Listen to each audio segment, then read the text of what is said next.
নমস্কার বন্ধুরা, পম্পার কিচেনে আপনাদের সকলকে স্বাগত। আজ আমি আপনাদের সাথে সাবুদানা দিয়ে অপূর্ব স্বাদের একটা চিপস বা পাঁপড়ের রেসিপি শেয়ার করব। বাচ্চা থেকে বড় সবার পছন্দের এই চিপসটা একবার হলেও বাড়িতে ট্রাই করতে পারেন। এটা খাওয়ার পর দেখবেন বাচ্চারা দোকান থেকে কোনো চিপস খাওয়ার বায়নাই করবে না। আর এটা বানানো ভীষণ সহজ।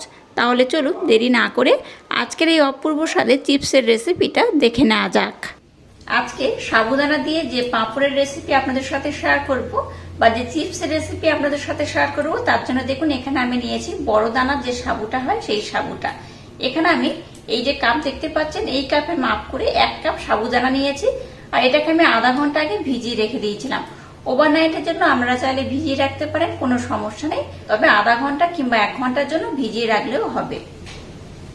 যে কাপের মাপ করে সাবুদানা আমি নিয়েছি সেই কাপের মাপ করে এখানে আমি 1 কাপ জল দিয়ে দিলাম। এবার দেখুন গ্যাসটাকে জ্বেলে দিয়ে একটা কড়া বসিয়ে দিয়েছি, আর এটাকে আমি এর মধ্যে দিয়ে দেব। গ্যাসের ফ্লেমটাকে এবার লো টু হালকা মিডিয়াম দিয়ে এটাকে আমি খুব ভালোভাবে কিন্তু একটু সিদ্ধ করে নেব। যেহেতু আমি আধা ঘন্টা ধরে ভিজিয়ে রেখে দিয়েছিলাম, তার জন্য কিন্তু সাবুদানা অনেকটা নরম হয়ে গেছে। তো এবার আমি এটাকে 10 মিনিটের জন্য একটু ফুটিয়ে নেব। গ্যাসের ফ্লেমটাকে হাই দেবেন না, লো টু হালকা মিডিয়াম দিয়ে 10 মিনিটের জন্য ফুটিয়ে নিলেই হবে। তো এখানে বেশ কিছু উপকরণ অ্যাড করব, তবে একটু পরে। প্রথমে এটাকে আমি একটু ভালোভাবে জাল দিয়ে সিদ্ধ করে নেব, তারপর আমি নেক্সট আপনাদের সাথে শেয়ার করব। গ্যাসের ফ্লেমটাকে লো টু হালকা মিডিয়াম দিয়ে সাবুটাকে দেখুন খুব ভালোভাবে জাল দিয়ে সিদ্ধ করে নিয়েছি, দেখে বুঝতেই পারছেন। আচ্ছা, এখানে বলে রাখি জলের পরিমাণটা খুব বেশি দেবেন না, জলের পরিমাণটা একটু কম দিয়েই বানাতে হবে, কারণ এটাকে খুব পাতলা করে বানালে আজকে যে চিপস বা পাঁপড়টা বানাবো খুব একটা কিন্তু টেস্টি হবে না। বা এই যে সাবুদানাগুলো দেখতে পাচ্ছেন অনেকটা গোটা গোটা রয়েছে, এই রকম কিন্তু একটু গোটা গোটা থাকবে, তাতে করে এই চিপসের রেজাল্টটা একদম পারফেক্ট হবে। যাই হোক, এটাকে দেখুন খুব ভালোভাবে আমি নাড়াচাড়া করে একটু ফুটিয়ে নিয়েছি ঘন করে। এবার এখানে আমি বেশ কিছু উপকরণ অ্যাড করব। হাফ চামচ দিয়ে দেবো বিট লবণ। আচ্ছা, চামচটা আমি কি রকম ব্যবহার করছি আপনাদের দেখিয়ে দিচ্ছি। একদম ছোট্ট একটা চামচ আমি ব্যবহার করছি। এই চামচের হাফ চামচ আমি বিট লবণ দিয়েছি। স্পেশাল একটা ভাজা মশলা এখানে অ্যাড করব। গোটা জিরে, গোটা ধনে, গরম মশলা, মৌরি এগুলো রয়েছে, এগুলোকে ভেজে আমি গুঁড়ো করে নিয়েছিলাম। এখান থেকে 1 চামচ দিয়ে দেব। আর দিয়ে দেবো সামান্য একটু চাট মশলা। সাবুদানা দিয়ে আজকে যে চিপস বানাবো, একটু মশলাদার চিপস আমি আপনাদের সাথে শেয়ার করব। আশা করছি আপনাদের ভীষণ ভালো লাগবে। আপনারা চাইলে কিন্তু কোনো মশলা না দিয়ে শুধু একটু লবণ দিয়েও কিন্তু এই চিপসটা বানাতে পারেন, তাতে করেও হবে। আর যদি আপনাদের সম্ভব হয় একটু চিলি ফ্লেক্স দিতেও পারেন। আমি কিন্তু শুকনো লঙ্কা স্পেশাল ভাজা মশলার মধ্যেই ছিল, তো আপনারা স্পেশাল ভাজা মশলা যদি ব্যবহার করতে না চান, তাতে করে একটু চিলি ফ্লেক্স দেবেন, খুব সুন্দর দেখতে লাগবে। যাই হোক, মিশ্রণটাকে আমি খুব সুন্দর করে দেখুন রেডি করে নিয়েছি। এবার আমি গ্যাসটাকে বন্ধ করে দিলাম। গ্যাসটাকে বন্ধ করে দেওয়ার পর মিশ্রণটাকে একটু হালকা আমি ঠান্ডা করে নেব। খুব গরম অবস্থায় কিন্তু যে চিপসটা আমি বানিয়ে আপনাদের দেখাবো সেটা দেখানো যাবে না, এটাকে একটু ঠান্ডা করে নিতে হবে, তারপর আমি নেক্সট স্টেপ আপনাদের সাথে শেয়ার করব।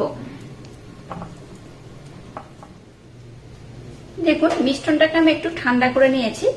একটু ঠান্ডা করে নেওয়ার পর মিশ্রণটা দেখতেই পাচ্ছেন কতটা কিন্তু ঘন হয়ে গেছে। এখন একটু গরম রয়েছে, একদম ঠান্ডা করলে যেমন হবে না, আবার খুব গরম থাকলে তেমনই হবে না। তাই একটু হালকা আমি ঠান্ডা করে নিয়েছি। আর ঠান্ডা করার সময় কিন্তু এইভাবে অনবরত নাড়াচাড়া করবেন, তাতে করে মিশ্রণটা খুব সুন্দর একটা থিকি ভাব হবে, দেখতেও ভালো লাগবে, আর যে চিপস বানাবো খেতেও খুব সুন্দর লাগবে। দেখুন মিশ্রণটাকে খুব সুন্দরভাবে আমি কিন্তু ঠান্ডা করে নিয়েছি। এবার দেখুন এরকম একটা প্লাস্টিক আমি নিয়ে নিয়েছি। এরকম প্লাস্টিক একটা লাগবে, প্লাস্টিক হলে কিন্তু আজকে যে পাঁপড়টা বানাবো এটা দেওয়ার জন্য খুব সুবিধা হবে। এবার দেখুন ছোট্ট একটা চামচ নিয়েছি, এই চামচে মাপ করে সমান মাপ করেই আমি দেব। এই দেখুন চামচের মাপে আমি 1 চামচ করে দিয়ে দেব। এইভাবে খুব বড় বা খুব ছোট করার দরকার নেই, একটু মিডিয়াম করে দিলে দেখতে ভালো লাগবে, খেতেও খুব ভালো লাগবে।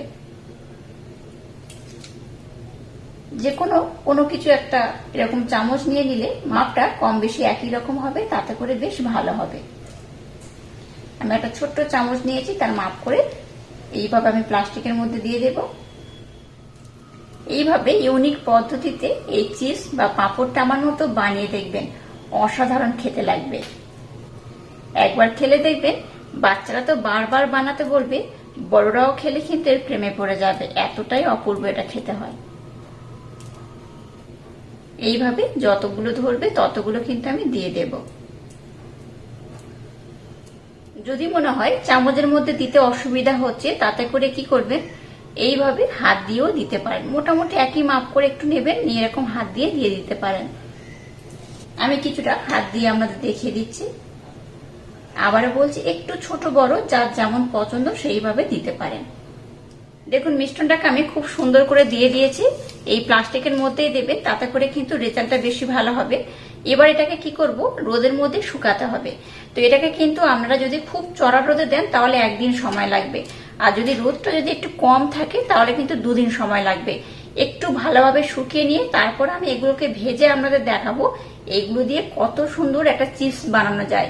যেমন দেখতে লোভনীয় হবে, খেতে হবে তেমনই সুন্দর। যাই হোক, এবার এটাকে আমি রোদের মধ্যে দিয়ে দেব, তারপর শুকিয়ে নেওয়ার পর আপনাদের দেখাবো এগুলো কত সুন্দর হয়েছে। দেখুন সাবুদানা দিয়ে যে চিপস গুলো বানিয়েছিলাম এটাকে আমি রোদের মধ্যে রেখে দিয়েছিলাম। রোদ থেকে উঠিয়ে আপনাদের দেখাচ্ছে, দেখুন কত সুন্দর হয়েছে। এই খুব ভালোভাবে শুকিয়ে গেছে, দেখে বুঝতেই পারছেন। এগুলোকে ভাজলে কিন্তু অসাধারণ খেতে হয়। এইভাবে যদি বাচ্চাদেরকে একটু চিপস বানিয়ে দেন বা এইভাবে সাবুর পাঁপড় বানিয়ে দেন, দেখবেন বাচ্চারা ভীষণ মজা করে খাবে আর খুব পছন্দ করবে। আওয়াজটা শুনে বুঝতে পারছেন এটা কত সুন্দরভাবে আমি শুকিয়ে নিয়েছি। এবার এটাকে আমি ভেজে আপনাদের দেখাবো এটা কত সুন্দর হয়। এবার দেখুন গ্যাসটাকে জ্বেলে দিয়ে একটা কড়া বসিয়ে কড়ার মধ্যে তেল দিয়েছি, আর তেলটাকে একটু মিডিয়াম গরম করেছি। এবার যেগুলো আমি সাবুদানা দিয়ে বানিয়েছি এই তেলের মধ্যে দিয়ে দেব।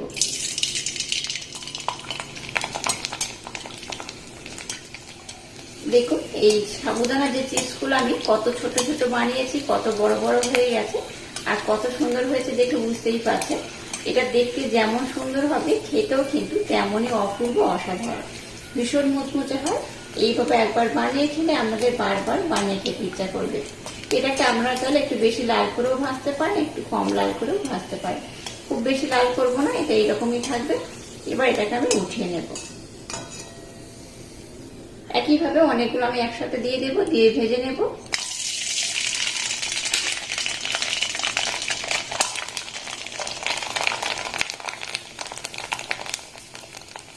দেখুন কত ছোট ছোট আমি বানিয়েছিলাম, সেগুলো কত ফুলে বড় হয়ে গেছে দেখে বুঝতেই পারছেন। এইভাবে কিন্তু সমস্ত আমি চিপসগুলোকে ভেজে নেব। বাচ্চা থেকে বড় সবার পছন্দের একটা চিপসের রেসিপি, একদম ইউনিক পদ্ধতিতে বানানো। আশা করছি সবাই ভীষণ পছন্দ করবে, বাচ্চা কেন বড়রা কিন্তু ভীষণ পছন্দ করবে। এইভাবে কিন্তু সমস্ত চিপসগুলোকে সুন্দর করে আমি ভেজে নেব।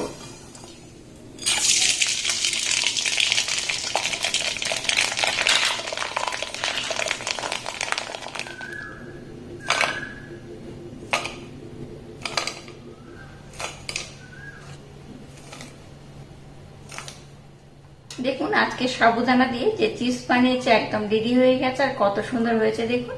এটা দেখতে যেমন সুন্দর হয়েছে, খেতে কিন্তু তেমনই অপূর্ব অসাধারণ।